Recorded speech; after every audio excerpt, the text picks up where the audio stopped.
Sa Manila ako ay nananabik. Mabaliw-baliw ako sa kanyang mga halik.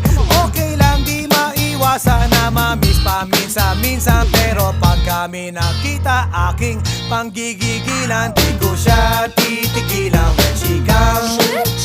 Di ko siya titigilan when she comes.